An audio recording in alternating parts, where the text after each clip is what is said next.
Hello. Um, so, wanted to make this video for a while. I've been playing Silksong since release day, except that I did have to go on holiday, sort of halfway through playing it. And just yesterday, I finally finished the game with 100% completion, and I felt like making this video. So here we are. I've got some notes on each boss. I'm going to go through them all. I'm going to talk about what I liked, didn't like, or, well, probably not everything, but mostly just what stuck out to me about each boss, and yeah, we've got them all ranked here. 42 by my count. Yeah. Let's just go.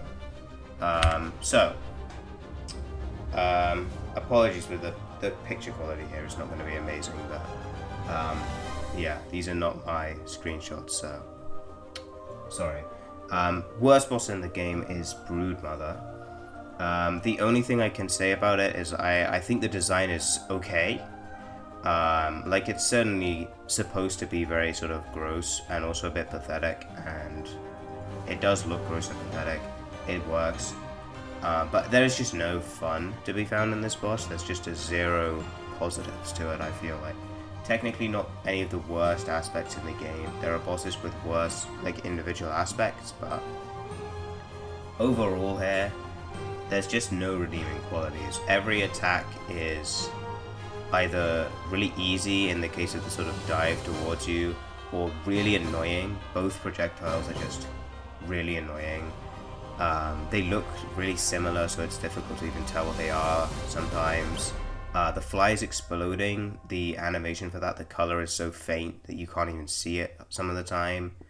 Like, there's just so many things in this that catch you out in a way that feels, like, really unfair. And I hated this boss, and it took me, like, ages as well, and it really feels like it shouldn't have.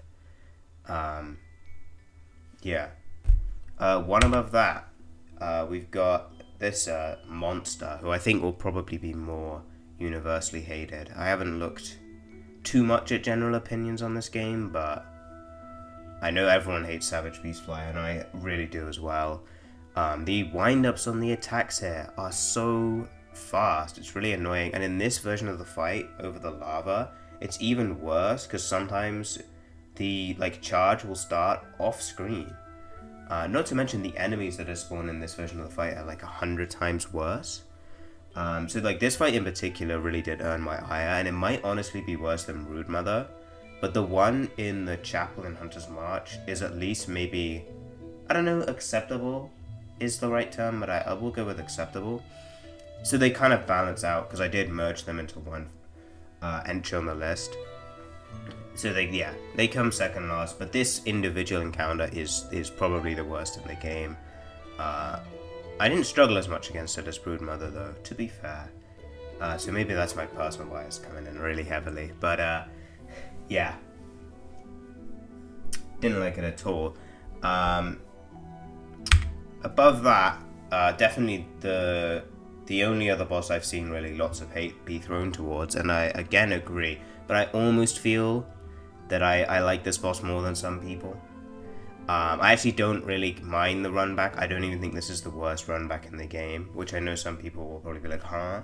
But I just thought, as much as it's really long, and because of that it's very boring, I don't think it's that hard. I didn't find most of the platforming in this game particularly tough.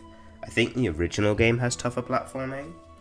And I thought it was really easy to avoid the water the whole way to the fight. Not to mention, if you take damage on the run back, the gauntlet is easy enough that normally you can heal it back before you actually, like, run into Grohl. The big problem I have is that Grohl himself, his attacks suck. I think actually his, like, the Vengeful Spirit attack in phase 2, that's not the worst attack in the world. And I didn't do any sort of cheese for this boss, by the way. I just beat it how you're supposed to, I guess, in quotation marks. But, oh, sorry. That attack is cool, but that's more cool because it's like, whoa, look at that.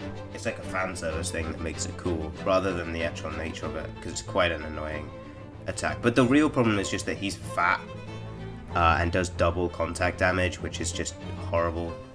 And he moves around really erratically. That's a general complaint I had with a few bosses and quite a few enemies as well. It felt really hard to consistently hit them because they were just constantly moving back and forth and stuff.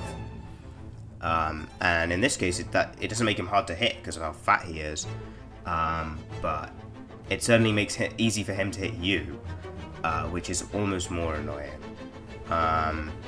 His like suck attack is pretty easy to dodge, but those bombs are really not. I mean, I'm pretty terrible at keeping track of projectiles in general, but those ones in particular were really pissing me off. So yeah, I mean the actual boss is bad, but I don't think the precursor to the fight is as bad as people say, to be honest. So yeah, if that gauntlet just existed on its own, without Grohl, it would be pretty good, I think. And I like Bilewater in general. I don't know generally what the opinion on the rest of Bilewater is, but I fucking love it. So yeah, deal with that. It's still terrible. I mean, the boss still sucks. Moving out of, I guess, sort of, probably what? Moving out of F tier, with those three just being their F entries, went on to sort of just bosses that are just boring. Starting off with Skull Tyrant, this is probably the easiest boss in the game, except for like Moss Mother, which is literally the tutorial boss. The breaks between the attacks are way too long for anything to feel threatening, and the attacks are really, really easy to avoid.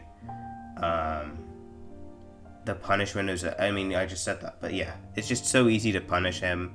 It's impossible for him to punish you because he's so slow. And you have to fight him twice, which I think is almost unnecessary. Like, just have the encounter in Bone Bottom. That's a fun surprise. That would honestly make this boss feel more impactful.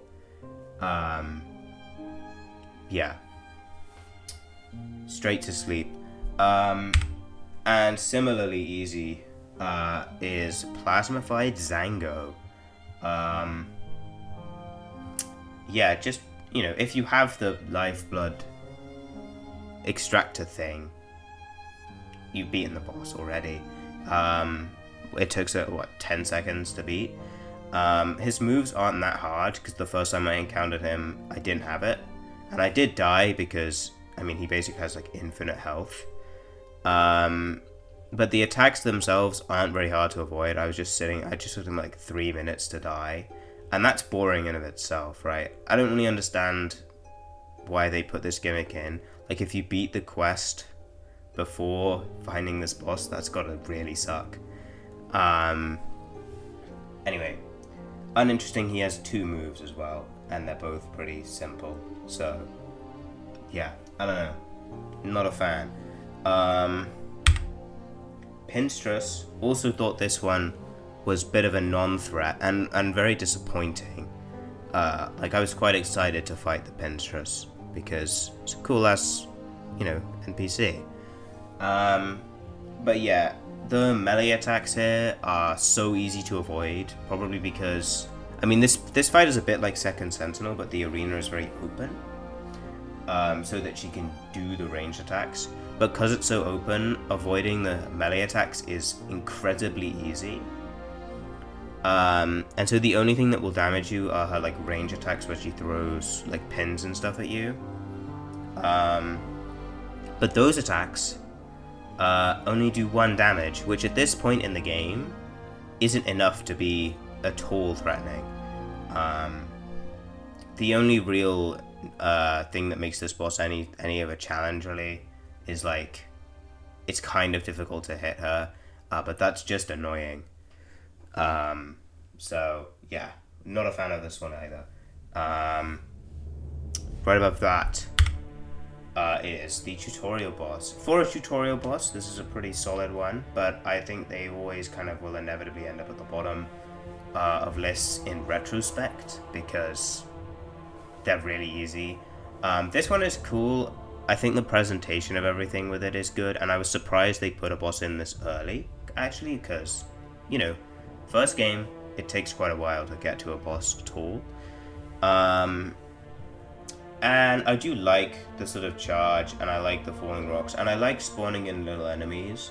I like that they establishes that, like, a lot of bosses are going to do that, but also it's kind of a non-threat in this case because the enemies are so easy. But yeah, I didn't hate the boss or anything, but it's just, you know, it's a bit forgettable in the grand scheme of things in this game. Yeah. Oh my god, that is really low quality image. Jesus, I didn't even notice that. Voltworm. This is a very cool boss aesthetically, which is kind of why it's above, like, Sango and stuff, but, I mean, I literally beat this boss first try. And this was like 10 minutes after I beat Khan, who I also beat like first try. So the comparison here is like really clear, because Khan, beating him first try was like, holy shit, this is amazing. I'm so fucking awesome. But beating this first try was like, oh well, I mean, that's not really surprising at all. It's just like, you know, can you avoid these pink things, which are quite slow to come about, or not? And the answer is pretty much always yes. The like columns rather than the circles are a bit more kind of engaging, because you always will have to move probably multiple times during them coming in, but I don't know, not enough to be anything serious. So yeah, I like the pink though. I will give them that. I like the pink. Above that, Bell Eater. This boss is very slow. That's my sort of one sentence sort of review. Basically, you just have to wait for its arse to come out, and then hit the arse, then get out of sort of range of the head and arse, and then just don't stand where the sort of balls are gonna go. The head's attacks in the second phase just don't have the range to be like any threat at all. Like, look even in the screenshot. Like, how is him swinging his claws? How's that ever gonna hit you? So yeah, and to be honest, I felt like the falling bells, it's cool, but like it's really not very hard to avoid either. So this boss just kind of is difficult because it takes ages, because it's difficult to actually get hits in at all. Yeah, I did like the ending though. I did like the end of the boss, obviously, with the Bell Beast coming in. That was fucking awesome. Really great way to end it. Oh, and I also hate how bright the red is. Of his head, especially. It looks really silly. Yeah, didn't like that part. But yeah, I don't know. Not a very interesting boss. Similarly uninteresting, the Pale Stag. He has one attack. Or I guess I don't know the gender, so we'll go with it. It has one attack. It's not a bad attack, to be fair. Especially when it becomes 6 projectiles instead of 4, because then you absolutely will have to like jump over at least one projectile, which at least makes it kind of engaging, and you have to really time things correctly. And the boss looks great again. Same as Voltworm. The boss looks wonderful. But that's kind of all I can say. I think it teleports almost too often to reposition, so that if you kind of are delayed in approaching the boss after it teleports, you just can't get a hit. And that makes it kind of really not satisfying to fight, in the way that it was kind of, I guess, designed to. Like, you avoid the attacks, get one hit, he teleports away, boom. But like, often you don't get that hit. When you don't get that hit, the boss sucks. Also, I didn't die to this boss too often, so it wasn't a big issue for me, but the run back is really long. And that is definitely worth noting. Again though, it's not the run back I really hated.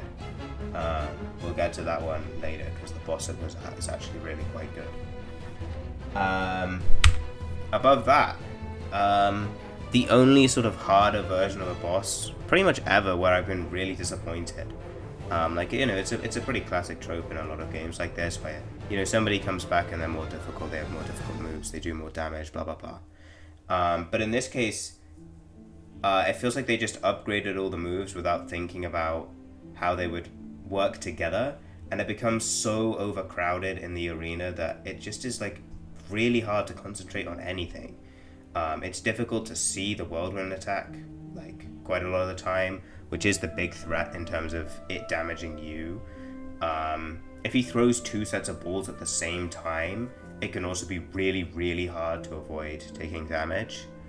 And all in all, I think this is just too overwhelming of a boss, which you basically just have to kind of face tank with like mindless aggression in the end to beat, which isn't very enjoyable. So yeah, I would say not great, and that's a shame because I like Drobio a lot. I like the original fight. So then we're going up to Lugoli, who I would say is probably the transition up from like D tier to C tier. Because this boss is completely passable. It's a little on the simple side, but it's presented very well. I like the design, and I like the threat of the sort of maggoty projectiles. Even if they're not too hard to dodge, even for me who is really bad at keeping track of projectiles, I didn't find it too hard to avoid them. But, you know, even one hits you, that can end the fight right there. So it's certainly very threatening. Beyond that, the only other problem I have with this is that it did bug out for me a couple times. Where if you hit him 4 times... Oh no, it's her again. If you hit her 4 times when she staggers, she just leaves the arena. And I even looked it up and they said they patched it and it just didn't work still. Like, it still bugged out for me like twice. Which is really annoying, but I don't think that's a huge deal for me because it didn't happen in the attempt where I beat him. And I mean, yeah, she's not the terrible boss outside of that, so I can't put her at the bottom. But yeah, 31.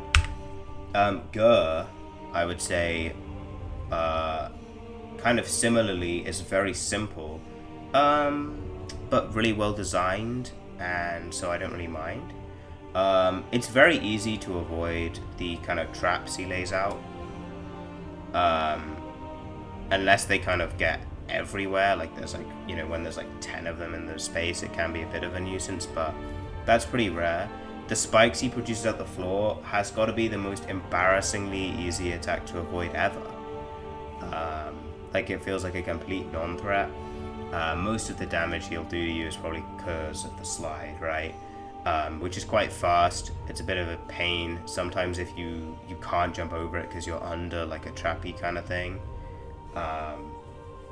So it can feel like inevitable damage, but I think that's more just because you are not thinking ahead enough, really. So I don't mind this boss, and it is pretty simple. Like it's not very difficult either.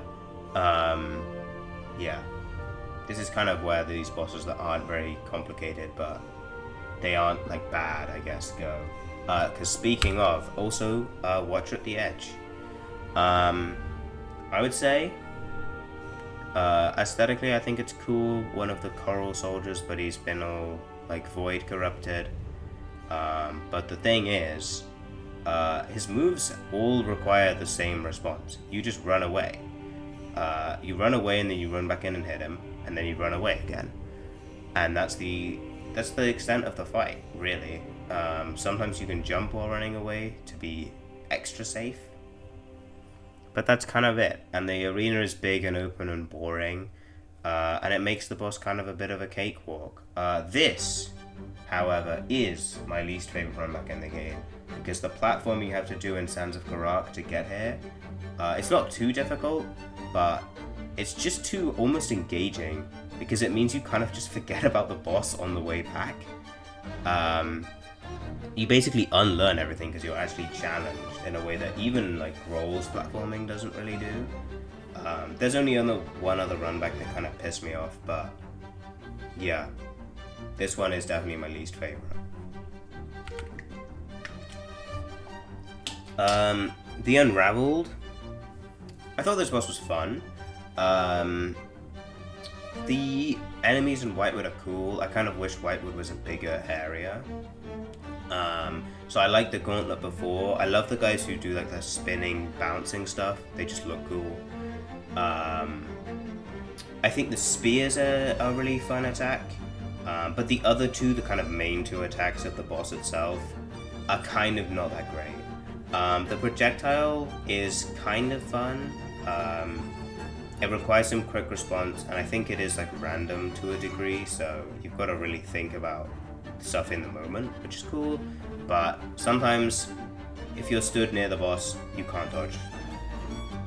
That doesn't feel great. And I would also say that the charge, there's not enough wind up for it in general. So again, you could be stood as slightly closer to the boss than normal, you just won't be able to avoid the damage. And as much as obviously you could just learn to not stand near the boss, which I did do on the attempt I beat it, I don't know, it just feels too counterintuitive to me. This game is all about being as aggressive as possible, really, so you can keep building up heals. And this boss kind of discourages that. So, yeah, kind of fun, and I like the aesthetic, but the attacks aren't there. Above that, fourth chorus. This boss is quite simple. He just kind of slams the ground and then does a sort of sweeping attack every now and again. They're all very easy to dodge, and his head is surprisingly big, so it's easy to do damage to him as well. Fun fact, though, for me, is that I never even found out about the falling rock. I beat fourth chorus just by smacking his head, even after the number of platforms went down to 4. So for me, this boss was actually kind of tough for a bit, because that, if you count it as a second phase, is quite difficult. Only having 4 platforms to stand on definitely makes this fight a lot more tough. If you do want to make a challenge out of this boss, then just do that. Just don't go up and break the rock. It certainly made it more fun, but the fact that it's so easy to skip, and I found that out in retrospect, kind of makes me put it lower in the end. Yeah. Also, yeah, this boss looks fucking awesome. And the soundtrack's great here, too. It's wild. Similarly, I think this is a very strong aesthetic. Father of the Flame. And I quite like the, platforming boss aspect. Where you have to go up and hit the little guys before you get the kind of main boss. To me, that's fun. I thought that was quite fun. I think the wisps are quite... I don't know, they're not fun enemies, if you know what I mean, but, they work. And the actual boss isn't too bad. I think the first kind of phase, I guess, is better. But this one is not that terrible, you know? And yeah, again, I think the real carry here is the aesthetic. All of Wisp Thicket is just an awesome looking area, and this boss kind of seals the deal with it. So yeah, big fan of that part, and the rest of the boss is okay. And that's kind of the, honestly, yeah, that's kind of the end of the C tier, if I'm being honest. We're up to the B, with more than half of the bosses left. That's quite an impressive feat. Sister Splinter, I thought this boss was slightly too easy. If I'm gonna be honest, the kind of triple slam that's the main attack is not that hard to avoid, I didn't think, anyway. Just move slightly to the side and then jump up and hit her in the face. And the problem with that is because you can keep quite close to her during that attack, the restriction of arena space via the kind of thorns that come down doesn't actually have that big of an effect most of the time, because you don't need to clear the arena out. The arena is bigger than it needs to be. The only real threat here are the smaller enemies, which I think do make it a bit of a tougher fight. And I do like when all the thorns come down and you're restricted to a tiny space and you do have to clear them out. That's also quite fun. So I think this boss is cool, and I think it looks amazing, and it's got some good music, but just maybe slightly too easy. I beat it in 4 tries, and the try I beat it, I didn't take any damage at all. So yeah, one above that would be the boss before it, Moorwing. This boss is just ever so slightly more challenging, and that's really the only distinction. I think they're the same sort of quality in terms of moves. I like Moorwing's projectiles a lot, because they can go straight along the floor, or they can kind of go around in a circle, and I think that's cool. But at the same time, I actually think that this guy's claw attack, unlike Sister Splinter's, is maybe a bit too hard to avoid, especially when you're probably only on 5 masks. He's a 3-shot, and also I would say aesthetically the presentation here isn't as strong as Sister Splinter, so it's barely better than her. I like Garmin here actually as well. That's he's really fun to fight with. Yeah, happy with that guy. And we're not done with Act 1 bosses yet, because Last Judge is next. So first of all, this is the other runback I hate. That room in Blasted Steps is really a pain to traverse at this point in the game. I mean, later it kind of becomes a bit trivial, but at least at this point it's really annoying. Especially the bit where you kind of have to glide down in the, I guess, like, final sort of third. I kept fucking that up, and it was really annoying. And my general complaint with the boss itself is that it's kind of too slow, or not the moves. I think the moves come at a pretty good pace, but the problem is the punish windows are just kind of too few and far between. Like, you can go almost up to like a minute sometimes without getting a single hit in, because the only consistent punish window comes from the slam. Like, every other attack has, the opportunity to do damage, but only sometimes. It kind of depends on how you respond and where you are relative to the boss when it attacks. And I mean, the spin attack doesn't have a punish window at all, now I think about it. But yeah, the slam, you can always get a pogo in, and the sort of charge, you can often get a pogo in. And obviously you can try and run in and do some damage when the kind of bell throw attack comes in, but that's a really risky one, so I rarely went for it. I would say that that's kind of not amazing. But on the other hand, the moves themselves are kind of cool individually. They just need another move that you can easily deal damage during without taking a hit yourself. With that in play, I could see this being a really solid boss, top 15, maybe even reaching top 10. And that would maybe make it feel a bit better as the finale to Act 1. Yeah.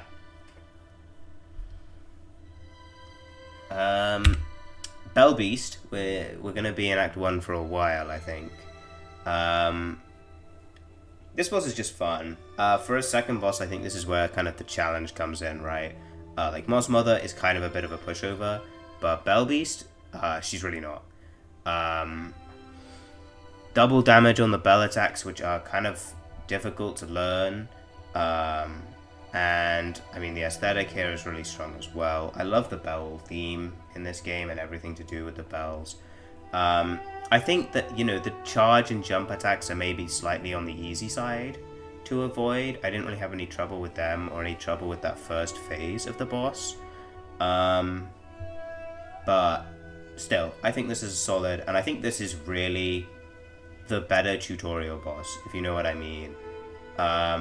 Like, this one actually teaches you how fast you kind of need to be playing and how you need to be acting. Whereas Moss Mother is just kind of, ooh, look at that, Yeah. Right above that, we've got the first Lace fight. I have nothing to say. Everything I'm going to say about this fight will be said in the other 2 entries for Lace. It's just solid. It has the foundations of her moveset. It's kind of cool, and I like that there's a parry this early in the game, and I like that you can knock her into the lava. Yeah. That is kind of it, though. So, yeah. Moving on. The Chakra Jewel, which I did decide to include, even if it's not really a boss. Only 3 moves, but they're 3 really solid moves. The projectile is maybe slightly too speedy for me. I found it really annoying to dodge sometimes. It's just really difficult to react to. But the actual kind of slam and charge attacks and their follow-up are pretty fun to learn to respond to. Like, I got to the point where I could consistently parry the kind of follow-up projectile after her charge attack when I was stood behind her, and I think that was really cool and really satisfying to do. So I'm really happy with this boss. And yeah, good stuff. Second Sentinel, right above that. The main thing I love about this is how tiny the arena is. It's really restricted, and that is cool. And I mean, you know, the Pinstress cross slash attack I think works way better here. I like the follow-ups to his moves. The only issue is this boss took me one try because I was trying out Architect, and Architect kind of demolishes this boss. So maybe if I was on a different crest and it provided more of a challenge, this would be higher, I don't know. It certainly seems pretty cool, but I can't really say that my own experience, which is what determines this list, is gonna, you know, put it any higher, right? I know this boss is liked, but I don't have it any higher than 19. It would be higher than Lost Garment, if it weren't for the story behind Lost Garment, because this shit is sad, man. Rest in peace to a real one, you know? However, this boss's moves, if it were just the moves, would put it in a lower spot, like somewhere in the 20s, because they're not very difficult to deal with, or they're really generic, right? The difficult thing here, and the thing that kept damaging me, were his kind of void attacks, but they are the same as any regular enemy's void attacks, so they don't even feel special. Garmin's actual attacks that you see in the duel with him earlier in like Act 2, I'm sorry to say it, they're just so easy to avoid. So in that regard, the boss isn't particularly engaging, I feel like, but you know, the story behind it, everything to do with that is really sad, and that really makes up for it. So I have to put it high. I have to put it high up. Wow. Great conch flies. This fight is so solid. I don't really remember it that well, but I mean, you know, their attacks are solid. Not too hard to avoid or anything, but I think they're kind of fun. I really can't remember anything about this boss. I beat it first try and I beat it ages ago, and I haven't really thought about it. But it's good, you know, it's good. That's all I have to say. But it isn't as good of a duo fight as Cygnus and Grom. I don't know which is which, but I'm gonna say Cygnus is the short guy, because I think he shows up first. These two are just more impressive. I don't think they're actually more fun to fight. I just think they're more impressive because they have different movesets, whereas the conchflies have the same moveset, you know? But they're really fun to fight. Cygnus is obviously really easy to focus down because he kind of just stands in the corner the whole time. That's kind of the one issue I have with this boss, really. If you kill Cygnus early, which you probably will, Grom is not very hard to beat at all because he's just kind of doing the support range attacks. Like, Cygnus is doing the main attacks, so get rid of him. The boss is kind of over. But if they're both in the arena at the same time, it does become like a really engaging fight. So, yeah. I mean, great stuff. Yeah, solid boss. Nihilith, a really, really strong gimmick boss, right? Getting rid of the floor is, you know, it's a brave decision, and it pays off really well. It kind of forces you onto, like, Architect Crest. At least it forced me onto Architect Crest. But I don't mind that, because I like the Architect Crest. I think it's fun to do. There's a lot of fun tools in this game. I mean, the conchflies are busted. Are they conchflies? No, cogflies. Sorry, I had conchflies in my head. The cogflies, obviously they're busted as fuck, so I did have them on, but I think the real fun stuff are like the real projectiles. I like the like conchfly drill bit ones that bounce off the walls. That's my go-to. And I think they're really good against this boss, so that's good for me. The first phase I think is also quite a nice addition, just because it teaches you all of Nihilith's moves before the floor drops out. Even if it's quite an easy phase, I didn't die in the first phase at all or anything, which is maybe slightly disappointing for a really climactic boss, one of the kind of big three in Act 3. But yeah, cool gimmick, cool boss, but I guess it's not really anything like out of this fucking world. I would say this is maybe the first A tier boss though. Yeah, I'll say that. This is A tier now. Okay. Number 14, Phantom. Initially, this was really high, because I was doing this ranking. Each boss I encountered, I would just add another boss to the list, and this guy started off very high up. But she kind of dropped because, well, it kind of just became more forgettable over time with all the insane kind of duo fights that you get later in Act 2 and Act 3. Phantom kind of falls under the radar a bit, especially for me because I didn't encounter this boss till Act 2. I just missed everything to do with her, which means it kind of was a bit of a cakewalk for me. So yeah, maybe if I found this boss earlier, it would be higher on the list, I don't know. But for now, I can't really say it's higher than 14. Solid boss, but like nothing amazing. Above that, I have Cross King Khan.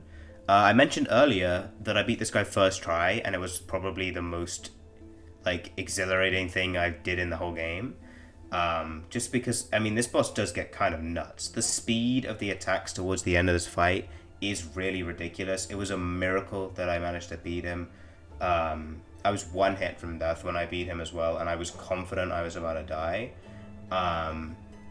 But yeah, I will say beating him first try is maybe slightly disappointing because the Coral Tower took me like multiple hours to get to the top of. And then the first time I got to the top of it, I just beat him immediately. I guess that's a little disappointing, but I don't really mind because beating a boss this difficult first try feels insanely good. And maybe if he had like one attack that wasn't summoning Coral, this would be ever so slightly higher too. But I mean, those Coral attacks are pretty fun to avoid, so I can't really complain. Above that, I've got Grandmother Silk. I think this boss is really solid. But I don't know, it didn't really make me go like, oh, this is like the best boss or anything. I thought maybe it could have been slightly harder. I know they made it on the easier side, maybe because like you have to beat it twice, once to finish Act 2 and once to get to Act 3. And in that regard, I understand why it wouldn't be too hard, but like this, I kind of wanted it to last at least a few attempts the second time I fought, and that didn't end up happening, and that was kind of annoying. The attacks themselves, everything about the boss is really solid. I mean, the aesthetic, the presentation here is just immaculate. This could have been a really good final boss in another game. Those needle attacks, they're fast, they're fun to avoid. I like the falling rocks. I like how that restricts the arena a lot. I don't like the spikes in the floor because you can't get rid of them by pogoing them, which really annoyed me because they stay in the arena for way too long for it to be fun. And also I kind of struggled to figure out the claw attack. The hitbox just is bigger than it looks like it should be, I feel like. But yeah, all of these are like minor nitpicks though. This boss is really solid. If only it was a little tougher. Then, right above that, and like this is where stuff starts to get really, really good. Like almost this could honestly be the entry bar for like S tier. I would say probably not quite. We're probably still in A, but like it's really, really close. So yeah, Widow is really good. This is also the highest boss from Act 1, by the way. There is no Act 1 boss. Just double checking that, just in case that's wrong. But yeah, I am right here. This is the highest of any Act 1 boss is getting. Like, that's how good the second and third acts are, which is really impressive. Anyway, a Widow herself. First of all, I like the story here. This kind of enslaved weaver that's kind of like turn sides because of how long they've been in stay for. That's cool. And I think the attacks here are all pretty solid. I like the bells, I like how they come in. I think that's very engaging. The kind of claw attacks, I would say, are kind of maybe too easy once you've learned them. Like, once you've learned them, you will never take damage from them again, basically. Yeah, I like the second phase fake out, and I like the second phase in general a lot. This was kind of the first boss I fought where there was a real, like, flow state, you know? In that second phase, I was really flowing, and it was just amazing feeling. So I have to say that's great, and it's a real sign of how good things would get later in the game. So, yeah, solid boss, best boss in Act 1, I really like it. Cool. Top 10 time. Number 10, Base Trobio, so much better than the Tormented version. I think this boss is really well balanced. The ball attacks and the fireworks here, they don't feel excessive. The whirlwind attack is considerably easier to kind of avoid. It doesn't feel like bullshit. I feel like the whirlwind hitbox is bullshit in both of these, but it feels like less bullshit here, you know? I don't have that much to say though, really, for this one, so yeah. But this boss is just great. It's fun, it's flashy. I love how Trobio is presented as well. I mean, let's not, beat around that. He's awesome. What a cool guy. He's so dramatic. It's really fun. And also lore-wise, I'm not like too kept up on the lore or anything. I mean, I have the basics down, obviously, but like, I have no idea what this guy's doing here. Like, how is he a part of the Citadel? He's like got no religious aspect to him at all. It's very strange. But I like him a lot. Good job, Trobio. Number 9, Seth. This is a really, really, really strong jewel. I love all the attacks with the shield. The attacks without the shield are maybe just a little too plain. They're kind of too vanilla, but anything where the shield is actually involved in the attack is really, really fun. I love the music. I love how huge this arena is. It's so long, and I like that a lot. First of all, it fits the moves with that like consecutive shield slam in the second phase, but also it just gives to the sort of aesthetic of this area that's so grand, and it means there's more room for corpses, which makes Seth more threatening. I mean, there's just so many good things to say about it, right? Yeah, really amazing boss. Rest in peace to that guy. And yeah, excellent stuff. And now, probably the big hot take, I would say. This is definitely going to be the hot take of the video. Number 8 is Crawfather. Because I thought this boss was really, really, really, really fun. I thought this boss was great. I think the Craws, they're kind of difficult to deal with, especially when they're in a very open room, where they can just kind of fly around wherever they want.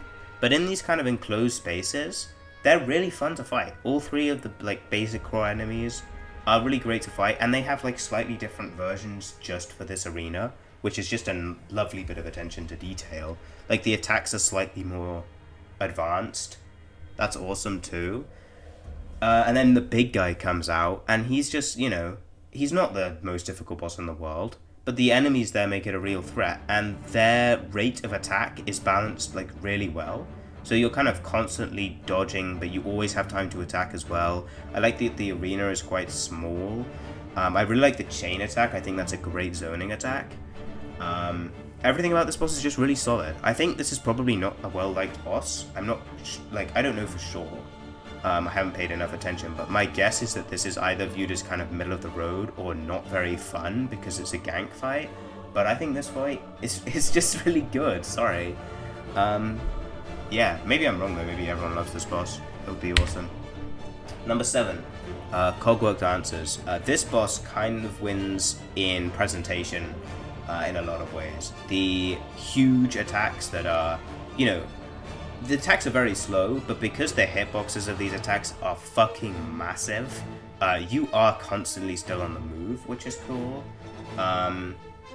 And I mean, that second phase where they speed up, that was the real tough one for me. I think from what I've seen, most people think the third phase is really tough, but if I'm honest, I didn't find it that much harder.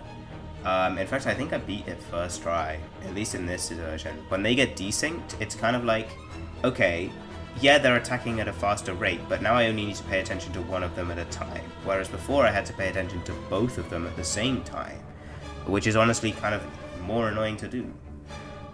So I like it when they get desynced. I think the same is true of Clover Dancers as well. Jumping ahead a bit, of course, but Clover Dancers, it's no harder when they get desynced. It's the same amount of difficulty. It's just changing how you have to focus on the boss. Final phase of this one did make me feel really bad. Oh man, I felt awful because like, damn, I gotta kill you like after you're grieving and shit. That's like a shame. But yeah, what are you gonna do? It's a cool boss. Yeah, really solid, and I would say that this is where we enter S tier. Top 6 is S tier, and I know that the first one you're seeing right here might be a kind of shocking thing to put in the S tier a bit. It's a forgettable kind of side boss. It's not one of the main ones, but I found this boss so fucking good.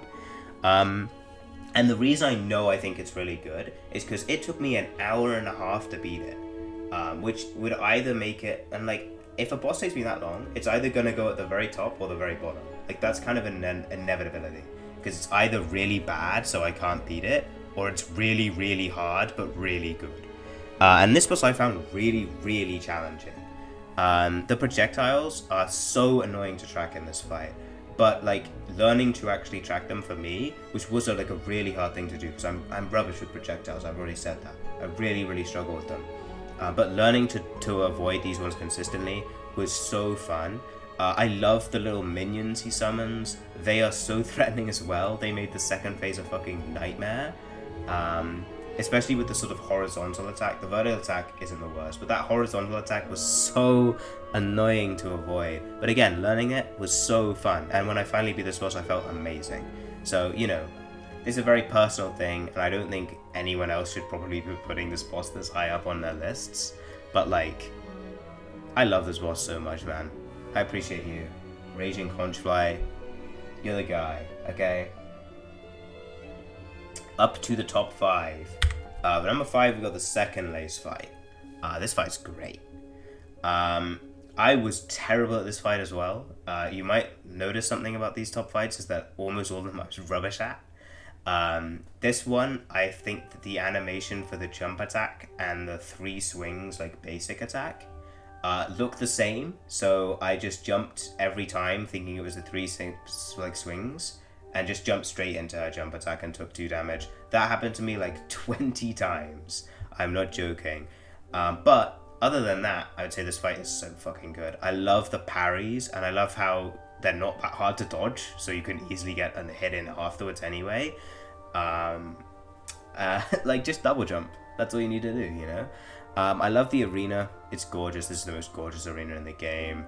I love the like AoE stuff that she does in the second phase, with the follow-up to like her dive in from the jump attack and stuff like that. Oh no, it's on the jump up, isn't it, that the kind of runes come in, but that makes it extra challenging, and I like the details of that. I like the story here. I like the reveal that Lace is like it's like artificial life and shit. Everything about this fight is just great. Super climactic, and it almost feels more like the final fight of Act 2 than Grandmother Silk, if I'm honest. Yeah. Number 4, the only one of the S tier bosses I didn't struggle with that much, but Clover Dancers I just have to appreciate. Once again, having this kind of attacking in line with the beat of the music, but this time it's faster, and you can only hit one of them, and when they come together to like kiss or whatever, there's an actual attack that comes from that, and that attack is like super engaging, so there's no longer a consistent healing window. I mean, this is just excellent work. Also, the run back for this was like, it's long, but it's fun. Unlike even like the Pale Stag one, which is in the same area, the run back through Vidania this time is genuinely like enjoyable to do. And yeah, this fight is just fucking brilliant. I can't say it's my favorite fight in the game. I can't say it's even kind of holding a candle to the top 3, but it's really, really, really strong. And just from like some weird little side area too, so cool. Love this fight. But the thing is the top 3 are just on, and they're like kind of in a league of their own, you know. Speaking of, so number 3 is First Sinner. Now, I feel like the reason this isn't going in the top 2, and this might sound weird, but it is basically just Widow but harder, right? And I know that obviously Lost Lace is just Lace but harder, so this isn't the only boss like that, but like, Lost Lace, you know that's what's coming. With this boss, I kind of wish it felt a little more distinct from Widow. Specifically, I wish that it had its own music, I think. The music doesn't even fit that well here, and it's already Widow's theme, like it doesn't work. But yeah, this boss is fucking amazing. The pace is so ridiculously fast. I love the AoE stuff that comes in the kind of second phase. That's so good because it genuinely kind of hides the attack animations a bit, which makes it a bit more of a challenge. I love that she can heal. That's fucking awesome. I love that you can cancel the heal and that you have to like panic rush to the other side of the arena to do it, and then you inevitably get hit, and it's fucking awesome. It just feels really fun. It feels like you're equals, I guess, right? It's like an equal duel because both of you are trying to heal through it all. This is a great fucking boss. You know, there's nothing else to say, man. Fucking amazing. But the thing is, Lost Lace is even fucking better. This boss is insane. First of all, it has 4 distinct phases, and they're all really good. Like, the first phase is basically just Lace 2 again, but there's like a Void Tendril attack that's not very hard to avoid. But then the second phase is where it kind of steps up. The 2 different types of Void projectiles, plus the tendrils coming out the ground, and those hide Lace's attacks in the same way that First Sinner's attacks get kind of hidden. Oh my god, man. This shit's just amazing. And then when the like waves come in and shit, and it's super cinematic and amazing and awesome, and then it gets even faster in phase 3, and then there's phase 4. Admittedly, phase 4 is the one where I kind of feel like they dropped the ball, because the only thing that changes is they add a new attack, and that attack is like the more complicated version of her like slam thing from the other 2 fights. But in this case, just the arena is so big that you can just move to the side and you're safe. So honestly, they should have made it so the entire floor had tendrils come out and you had to jump in the air. I think that, you know, that maybe is a risky decision, but I think that would have been the right decision for that move. Without that, this boss would it be number 1? No, it wouldn't. I don't think it would. I think it would still be number 2. But, I mean, it would be closer to number 1. But I don't think any boss in this game can beat Carmelita, right? I don't think I'm the only person who thinks this. I can't be. This boss is so good. It might be my favorite boss, like, ever. It's just insane. The flow here is perfect. The rate of attack is perfect. She does an attack, you dodge the attack, then you get 1 hit, and then you dodge away, and it feels so perfect. All of the attacks are quite short, so you're constantly dealing damage in spite of having to only get 1 hit in each punish window. And then she keeps speeding up as well, which means it gets even more, like, consistent. Your rate of attack goes up higher, and even though it gets harder, and that feels amazing. And of course, like, I've talked about flow states already, but the flow state I had in the attempt where I beat this boss might be the most, like, intense flow state I've ever been in. It felt so, like, amazing to do. This boss is just out of this fucking world. And I mean, even the gauntlet before it, I'll say it, the ants are my favorite enemies in the game, so that gauntlet, I really fucking love it. Like, I love fighting the little ant enemies again, and then when the big guards come in, that's always fun. Even if they're quite easy, because it's really obvious what attack they're gonna do before they do it, like, just from the way they kind of fly, you can tell what attack they're planning on doing. But, like, other than that, I mean, that gauntlet is so fun, and then the boss actually comes in, and the presentation is amazing, and the story of the boss is amazing, and I love that the singing is happening and stuff. I love that she can just dance, and if she's dancing, you just can't do damage to her. That shit is so fun. Everything about this is excellent. This is the best boss, like, ever. And that's all I've got to say. Yeah. Wow, what a boss. Anyway, bye.